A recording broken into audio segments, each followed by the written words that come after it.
Di part kedua, kita akan menyelam lebih dalam ke kehidupan Lady Diana pasca cerai.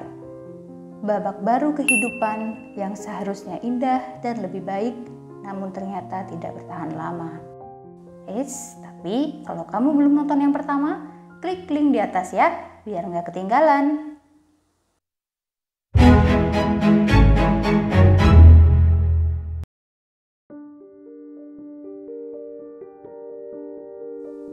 Pada 20 November 1995, BBC One's Panorama menyiarkan wawancara yang tidak biasa dengan Diana.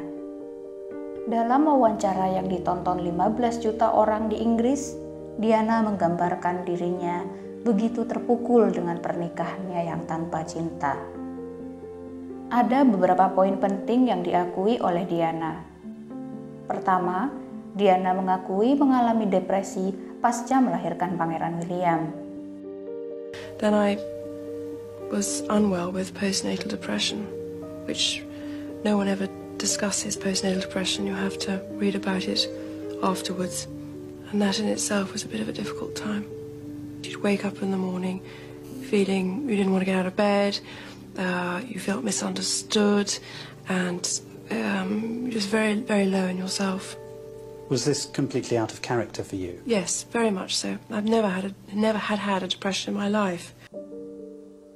Diana mengatakan melakukan perawatan, tetapi dia tidak mendapat dukungan dari keluarga kerajaan.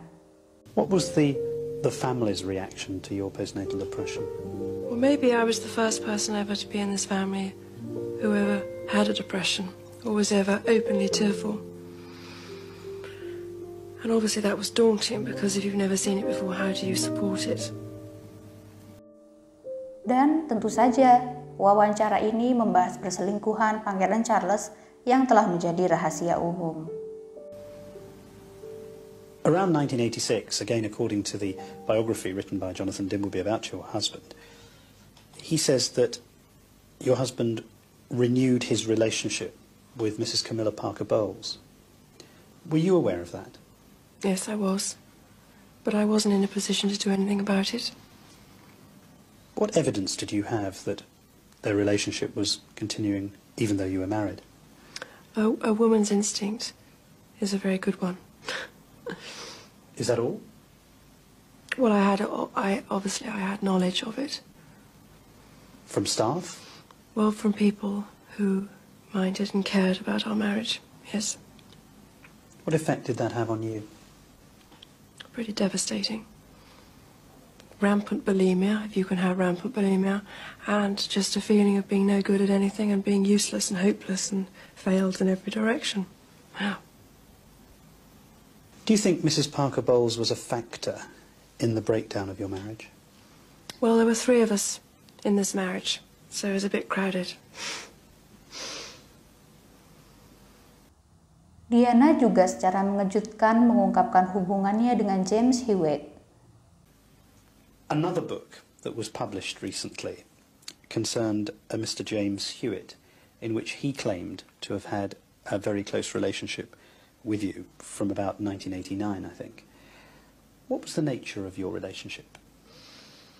He was a great friend of mine at a very difficult time, yet another difficult time, and he was always there to support me. And I was absolutely devastated when this book appeared, because I trusted him, and because, again, I worried about the reaction on my children.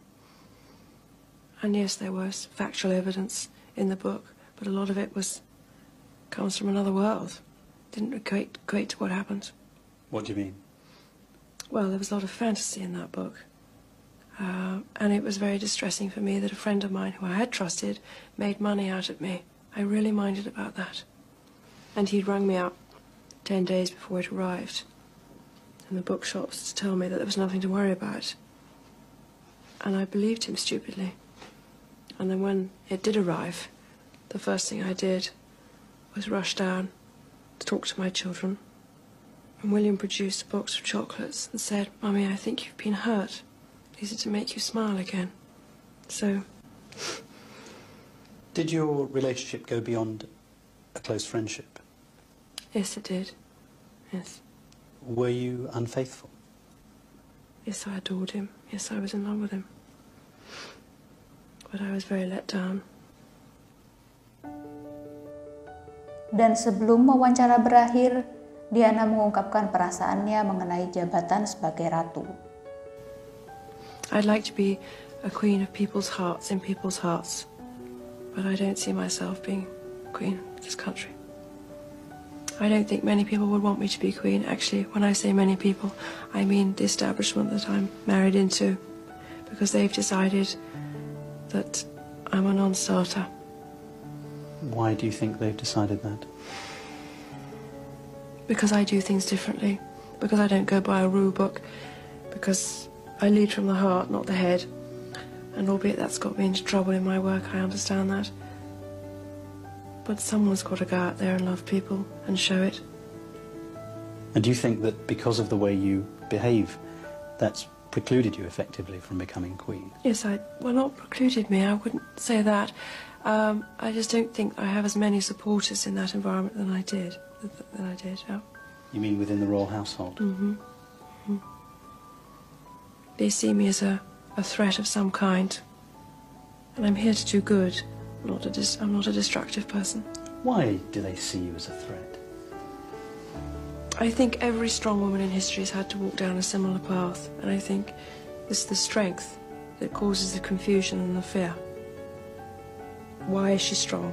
Where does she get it from? Where is she taking it? Where is she going to use it?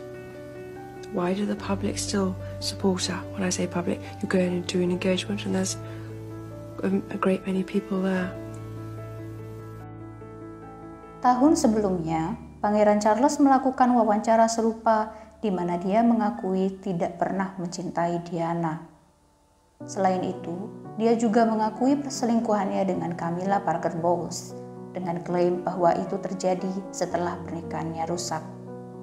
Ayah Pangeran Charles, Pangeran Philip, mengatakan kepada surat kabar bahwa dia tidak mengerti mengapa putranya mengungkapkan masalahnya di depan umum. Meskipun begitu, wawancara Charles sebenarnya telah disetujui Ratu Elizabeth. Sebaliknya, Diana mempersiapkan wawancaranya dengan BBC secara rahasia dan memberitahu Ratu setelah kejadian.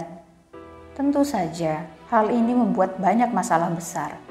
Ratu marah, sekretaris pers Diana berhenti dari pekerjaannya, begitu pula Pangeran William. William benar-benar marah. Wawancara itu ada di semua surat kabar dan William memberitahuku bahwa dia diejek di sekolah karenanya. Dia merasa sedih untuk ibunya, tetapi dia sangat marah padanya. Orang-orang di sekolah memanggilnya dengan berbagai macam nama. Akhir pekan setelah wawancara itu tayang, mereka memiliki pertengkaran besar di Istana Kensington. William sangat marah dan Diana putus asa. Tak ada yang tahu bahwa Diana akan melakukan wawancara itu karena sifatnya yang sangat rahasia. Bahkan ketua BBC, Marmaduke Lassey, tidak diberitahu untuk mencegah berita bocor melalui istrinya, Lady Susan, yang merupakan dayang ratu. BBC yang telah menjual wawancara tersebut ke negara-negara di seluruh dunia seharga 1,6 juta dolar mengatakan bahwa hanya 8 orang yang melihat versi final dari program tersebut sebelum siaran. Wawancara itu adalah paku terakhir di peti mati untuk pernikahan mereka.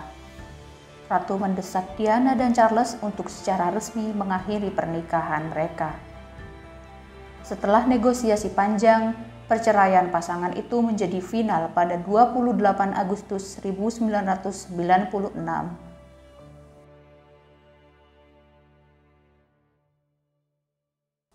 Diana membuat tabloid Inggris menjadi ramai saat dia mulai berkencan dengan produser film asal Mesir, Dodi Al-Fayed.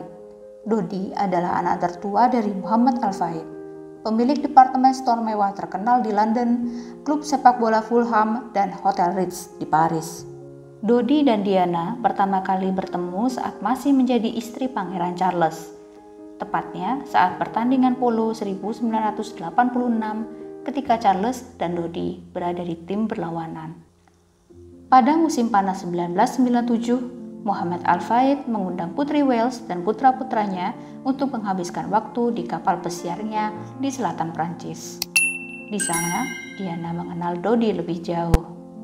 Ahli bedah jantung Hasnat Khan yang pernah dikencani Diana dengan serius mengatakan bahwa Diana mengakhiri hubungan 2 tahun mereka setelah pergi berlibur dengan Muhammad Al-Fayed dan keluarganya. Hasnat Khan mengatakan bahwa Diana membantah putus demi orang lain. Tetapi beberapa minggu kemudian, Hasnat mendengar berita tentang hubungan baru Diana dan Dodi. Sabtu 30 Agustus 1997, Diana dan Dodi tiba di Paris setelah liburan 10 hari di French Riviera. Mereka makan malam di Hotel Ritz Paris. Beberapa menit lewat tengah malam, Diana dan Fayed meninggalkan hotel dan masuk ke dalam Mercedes-Benz yang telah menunggu mereka. Meskipun batas kecepatan yang dipasang adalah 30 mil per jam, namun pengemudi Henry Paul dilaporkan mendekati pintu masuk terowongan jalan di Pont de Alma Paris dengan kecepatan sekitar 70 mil per jam.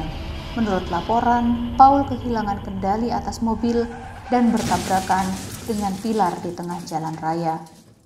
Xavier Gourmelon, petugas pemadam kebakaran yang melakukan penyelamatan, mengaku belum tahu siapa korban kecelakaan tersebut. Saat itu, Diana dalam kondisi sadar dan matanya terbuka.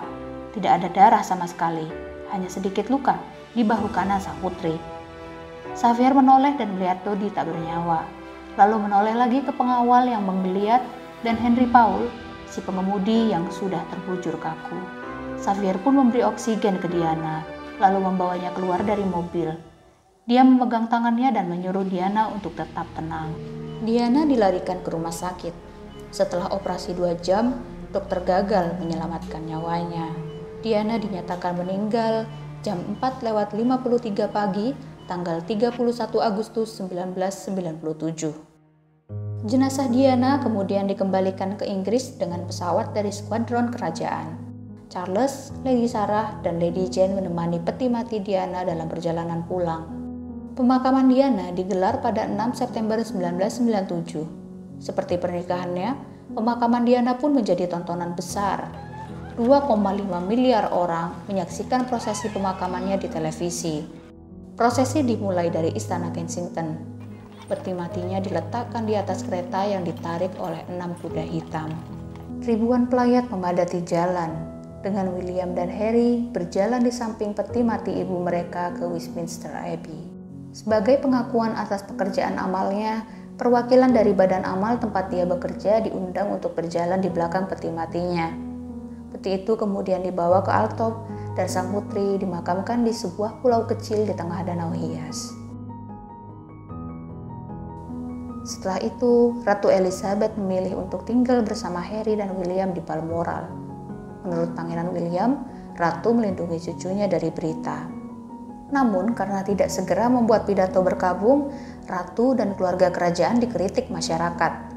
Akhirnya, pada 9 September 1997, Sang Ratu berbicara kepada publik dalam siaran langsung pertamanya sejak Perang Teluk tahun 1991. No one who knew Diana will ever forget her. Millions of others who never met her, but felt they knew her, will remember her. I, for one, believe there are lessons to be drawn from her life and from the extraordinary and moving reaction to her death. I share in your determination to cherish her memory.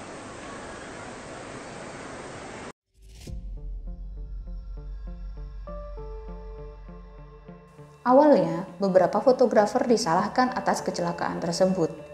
Namun, pada tahun 1999, Hakim Prancis membebaskan mereka dan menetapkan pengemudi Henry Paul yang memiliki kadar alkohol melebihi batas legal sebagai tersangka. Namun, bagi sebagian orang, yang terjadi malam itu bukan sekedar kecelakaan. Sebaliknya, itu adalah hasil dari konspirasi yang dilakukan diam-diam oleh agen negara Inggris atau yang lainnya. Konspirasi itu begitu meyakinkan dan tersebar luas karena didorong oleh Daily Express dan ayah salah satu korban, Muhammad Al-Fayed. Sehingga kepolisian metropolitan Inggris dipaksa untuk meluncurkan operasi Paget, penyelidikan atas rumor yang berkembang seputar kecelakaan itu. Investigasi berlangsung dari 2004 dan hasilnya dirilis pada 2006. Hasilnya, polisi tidak menemukan apapun untuk mendukung klaim konspirasi.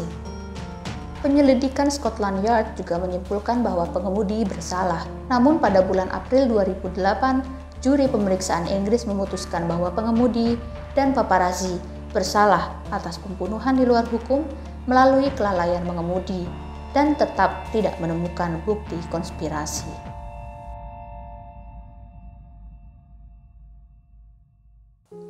Tahun 2007, tepat sebelum peringatan 10 tahun kematiannya, William dan Harry menghormati ibu tercinta mereka dengan konser khusus yang berlangsung pada hari ulang tahunnya yang ke-46.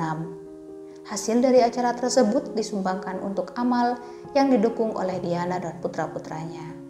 William dan istrinya Kate Middleton juga memberi penghormatan pada Diana dengan menamai anak mereka Charlotte Elizabeth Diana yang lahir pada 2 Mei 2015. Melanjutkan upaya amalnya, Diana, Princess of Wales Memorial Fund didirikan setelah kematiannya sebagai penyedia sumber daya perawatan paliatif, reformasi permasyarakatan, suaka, dan masalah lainnya. Hingga detik ini, Lady Diana masih dikenang sebagai People's Princess, seorang wanita yang berpengaruh dan sering tinggal di rumah sakit dan badan amal setelah pers pergi. Bagaimana pendapatmu tentang kisah hidup Lady Diana? Apakah video ini memberi perspektif baru tentang si putri atau sebaliknya? Apakah kalian masih menganggap kisah putri dan pangeran di dongeng sesuai kenyataan? Tulis komen di bawah sini ya. Dan jangan lupa klik tombol subscribe untuk kisah-kisah lain.